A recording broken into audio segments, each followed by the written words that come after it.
Hello, my name's Ian McCall, and this is another video from the Dermoscopy Made Simple series.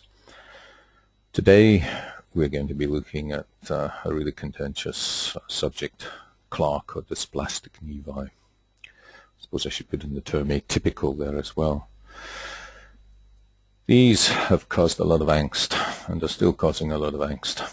Basically, they are big, irregular nevi with varying pigmentation, and they bear a superficial resemblance to melanoma. However, dermatoscopic imaging will reveal certain recurring patterns that should reassure you, and total body photography can help to spot a new or significantly changing nevus to aid in deciding, when you're going to do a diagnostic excision. However, if you've got a patient with multiple Clark nevi who develops a melanoma or has a first-degree relative with a melanoma, then your trigger for excision of new or changing nevus will be less. But remember, the vast majority of Clark nevi never become malignant and do not require excision, and never partially biopsy these nevi. There have been more doctors sued for partially biopsying one of these and getting a benign histology report when it's subsequently developed into or has been a melanoma right from the beginning. So, full excisional biopsy.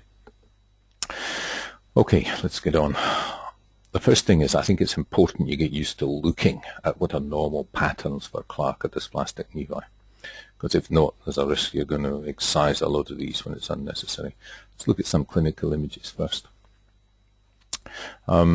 This one in particular shows you some of the variations that you're going to get in someone with multiple atypical Clark nevi. Look at the difference in size, difference in color of these. And this is what makes up the atypical nevus patient. They're much bigger than normal, irregular pigmentation, irregular edges, and some of them can look very much like a melanoma from a clinical point of view. Here's another one with a lady with a lot of large nevi. If we look at these two in close up here, you can see how large they actually are, the variation in color within these. Another quite marked variation in some here. Not so much variation in the ones in their anterior chest wall, though these should pass quite readily. But these are all certainly what we call atypical or Clark nevi. So what are some of these patterns that you should look out for? Well, one of the commonest, this isn't the greatest example, is usually a structureless central area with surrounding lines reticular, and the lines reticular fade out. We've got some better examples later on, but that's a common one. A disrupted network. But remember, only one color, only one structure, or one pattern. So likely to be benign anyway. Let's have a look, though, at these four in this one patient. Not quite in focus, that. Okay, let's look at the first one. Here you've got a pattern with a darker central area. It's still lines retic and an outside lines retic fading at the edges. Let's see if we can just enlarge that slightly. Okay. Lines retic and some globules in the center there, and lines retic fading on the outside edge. Our next one. Similar pattern. Darker lines retic centrally, but this time I would have said some lines curved or lines branched peripherally. The network's disrupted in such a way that it looks like lines branched or lines curved. And this is what the lesion looked like clinically.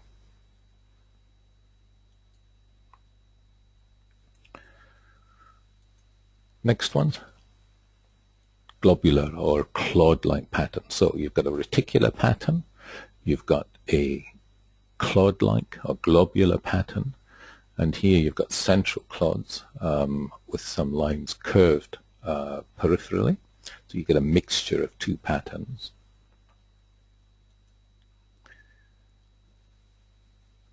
And on this one, here you've got much more just globules or clods varying size of clods here, fading at the periphery.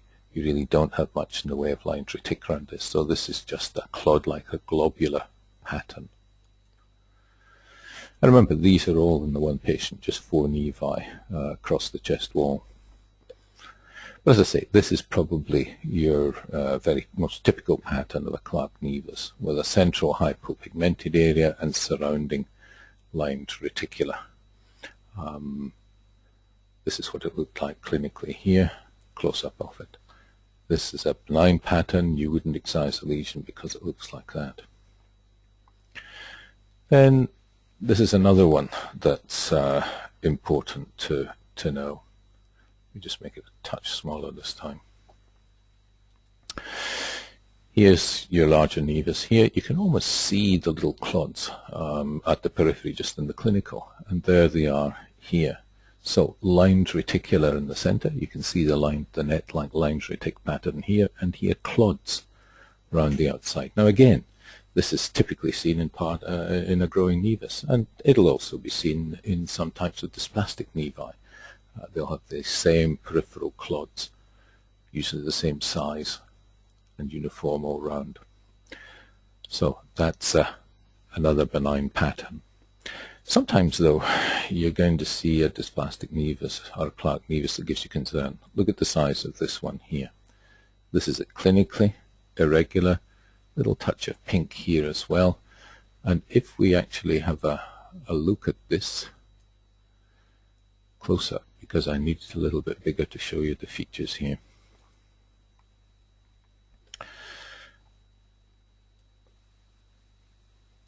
What I want to show are these. When you start to see grey dots coming within a Clark nevus, and up here, if you see these angulated structures that we call polygons, then this is a nevus that certainly would give me some concern. Similarly down here, look at the grey dots that you see in part of this as well. This suggests some degree of regression, suggests some degree of immune reaction occurring to a lesion. And if you see that within a Clark nevus, or what you think is a Clark nevus, then I think you really have to excise this. It's a big lesion to do a primary excision, but an incisional biopsy could be done across this, because you'd be worried about it being, in fact, a lentiginous melanoma.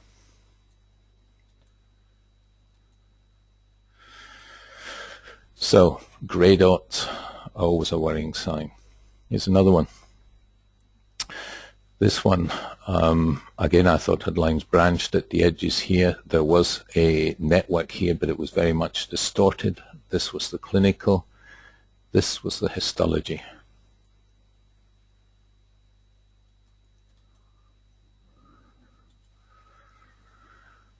So, as I say, distorted network here. I thought this was lines branched at the edge here, but it's just really a distorted network. And there's your nests of cells joining up together. So this also was reported as a severely dysplastic nevus. That's just code from the pathologist of take it out with 5mm margins. You'd be worried just looking at that clinical there that there's even been a bit of regression down here. You know, this white area around about the lesion. This is melanophages. So, again, a worrying thing. Anything that's reported as severely dysplastic nevus, you excise. Now this one, I decided to excise this. You might be saying, why did you excise it? Well, this was it here, clinically, varying pigmentation at this edge. This was the lesion when you looked at it. This was the dermatoscopic view. Not too bad, really just mainly lines reticular, but this bit was a bit thickened. There was a couple of black clods here. It was in, I mean, it doesn't look so bad up there. And I think depending on the day, some days you excise these, some days you don't, which is terrible, but it just depends sometimes how you feel. This one I did excise, but it was only a mildly dysplastic nevus, and certainly really didn't need to be excised. But then again, what about this one? This image is courtesy of Greg Canning. This was his patient here. These were two of the lesions. And this one here, you can see thickened lines, retic, certainly darker area here, much darker area up here with a thickened network and obliteration of the network in some areas. Well, this, when it was excised, was reported as I think it was just even a moderately dysplastic nevus. Whereas this one, from the same patient, again, thickened network, peripheral, much the same as the rest, blue globule there, an eccentric blue globule in there as well. More disruption, perhaps, of the network in this area. This was reported as a melanoma.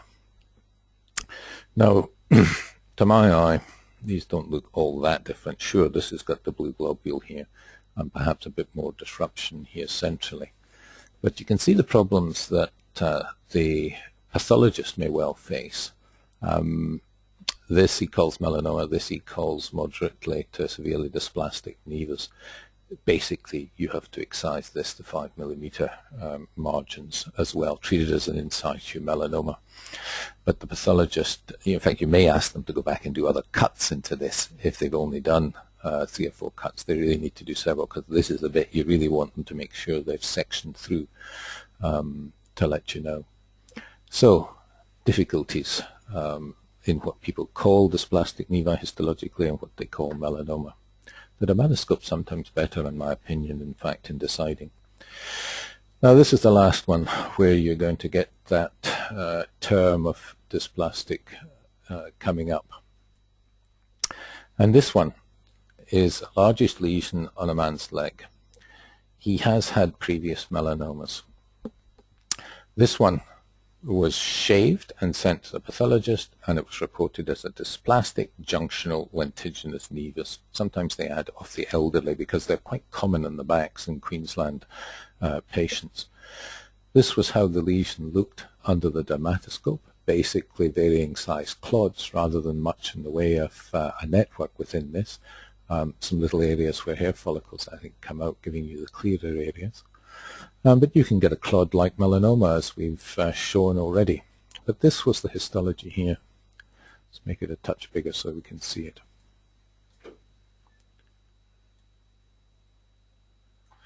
Okay, now here you've got nests that are banding together, and you'll often see that in dysplastic nevi, where the adjacent nests will sort of fuse together. Here you've got a lentiginous proliferation of melanocytes, so that's the lentiginous part, that's the dysplastic part, and you've got little nests of cells here budding off the base of the epidermis. There's no upward spread of cells, there's nothing much happening down here. So the pathologist calls this a dysplastic junctional lentiginous nevus. Well, I know it's difficult for him to call it a melanoma on histological features like this, but essentially this is a lentiginous melanoma, and it should be treated as such by excision with 5 millimeter margins. But you can imagine how this is a big excision. Look at this, there's bits of it out here as well. Where's the edge to this? It's going to be a difficult one to do a full excision on this without a graft. Although the calf, you've got quite a bit of movement. I'm sure a big flap could be done on that to close the defect. So, dysplastic. It's a histological term rather than a clinical term. Better to call them atypical or Clark nevi. And remember, even though clinically they look suspicious, and even dermatoscopically they might at times, if many others have the same dermatoscopic pattern, you shouldn't get too concerned. They are not a reason to excise a nevus just because it looks mildly dysplastic. Look at all the others, make your decision with some sense. You don't want to leave a patient's back with numerous scars. Certainly you don't want to leave a melanoma either. But if you've taken out 20 dysplastic nevi from someone and you haven't seen a melanoma, then I'd suggest you're cutting too much. Though again, that's probably contentious. Thank you very much.